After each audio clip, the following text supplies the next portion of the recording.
আদানি, গৌতম আদানি এবং মুকেশ আম্বানি এরা এখন সম্মুখ সমর। এরকম যে হবে সেটা কিন্তু অ্যাকচুয়ালি শেখর শর্মা প্রায় 3 বছর আগে আমার মনে আছে উনি ওই দ্য ক্লাটারে প্রিন্টে বলেছিলেন।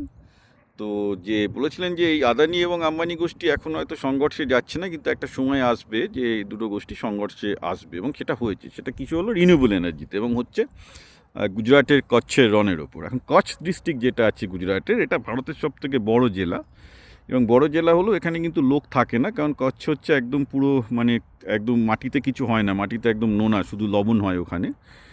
আর কচ্ছের ওপর কেন এখন আদানি আম্বানি ঝাঁপিয়ে পড়েছেন, কারণ এখানে সোলার রেডিয়েশন অত্যন্ত হাই, আর হ্যাবিটেশন কিছু নেই, লোকজন থাকে না, অতএব এখানে বিপুল বিপুল পরিমাণ মাটি এবং জমি পড়ে রয়েছে, যে জমি এখন স্টেট গভর্নমেন্ট দিয়ে দিচ্ছে রিনিউয়েবল এনার্জির জন্য। তো আদানিরা প্রায় 4.5 লক্ষ একর জমি অধিগ্রহণ করছেন, এবং আম্বানিরা 5.5 লক্ষ একর জমি অধিগ্রহণ করছেন।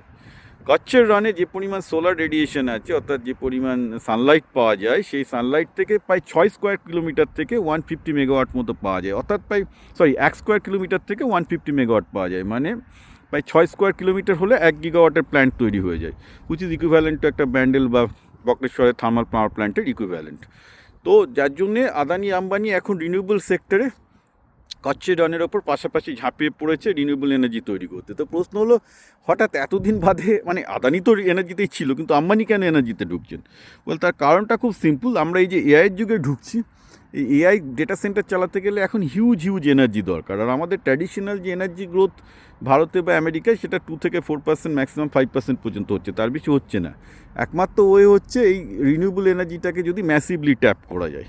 তো ন্যাচারালি যেহেতু এআই ডেটা সেন্টারের জন্য প্রচুর এনার্জি লাগবে, সেহেতু আম্বানিও এখন বুঝেছেন যে এনার্জি সেক্টরে না ঢোকাটা বোকামো হবে। আদানি তো ঢুকে বসে আছেন আদানি পাওয়ারে, অতএব আম্বানিও বিশাল আকারে ঢুকে যাচ্ছে, because this is the area where in next 10 years আমরা এআইয়ের জন্য একটা বিপুল পরিমাণ গ্রোথ আমরা দেখতে পাবো।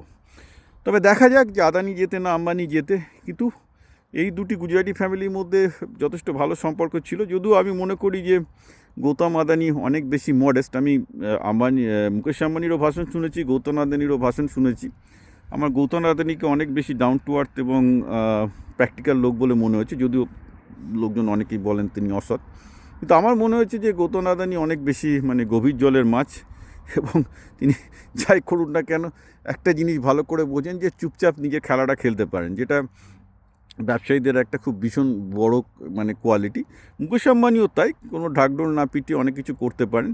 তবে আমার যেটা মনে হয় যে দুজনেই রেসপন্সিবল লোক, এবং যদি দুজনের মধ্যে কম্পিটিশান হয়, তাহলে ভারতে যদি রিনিউয়েবল পাওয়ারের দাম যদি কিছু কমে, ভারতে যদি মানে কচ্ছ থেকে বলছে ওরা প্রায় 100 গিগাওয়াটের কাছাকাছি পাওয়ার জেনারেট করতে পারবে, সেটা যদি হয়, তাহলে মহারাষ্ট্র থেকে শুরু করে দিল্লি থেকে শুরু করে আরও বেশি ইলেকট্রিসিটি সস্তায় পাবে, যার জন্য অনেক বেশি এআই ডেটা সেন্টার সেই দিকে তৈরি হবে। আমার একটাই দুঃখ যে আমাদের পশ্চিমবঙ্গ, বিহার বা এই দিকে ওরকম মানে জায়গা নেই যেখানে বিপুল পরিমাণ এনার্জি তৈরি করা যায়।